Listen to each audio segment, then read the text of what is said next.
Okay guys, papunta na kami ng Reading. We got 3 more hours to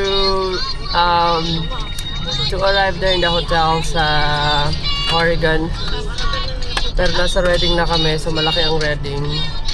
We have to travel. Nag-take kami ng 99, hindi siya I-5, so medyo mas slower yung speed. But nakita niyo naman sa likod, buhay na buhay.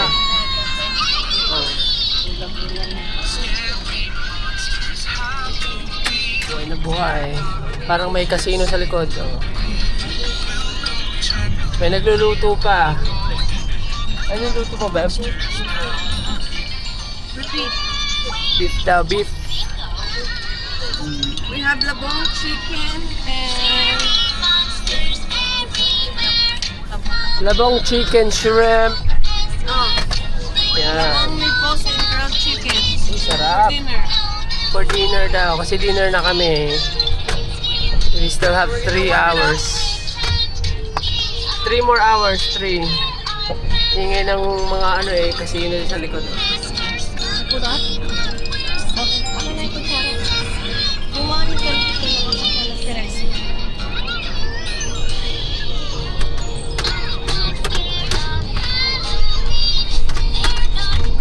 Okay guys, that's it. In-update lang namin kayo.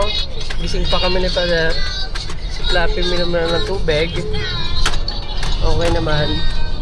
Kumakain si Turdy ng labong at saka yung rice. Ako, makain na si Ted ng labong and rice. Sige nga, sige nga. More? No more? Oo, ngayon. Ano yun? Kasi tinikman lang. Oh. Mami, kakain yun mamaya. Ayoko dito magkain kasi magulo yung daanan. Masarap kumain sa I-5. Dire-diretso. Nasa 99 kami. Walang rest area dito sa Puñemas na daanan na to. So sana nasa Sacramento River na kami. Sana mag-merge to sa I-5. I will check. We'll update you guys. Okay, gising pa ako. Wala ng kape pero kaya hanggang ano to, alas 11.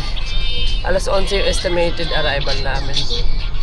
Okay, it's only 8:46.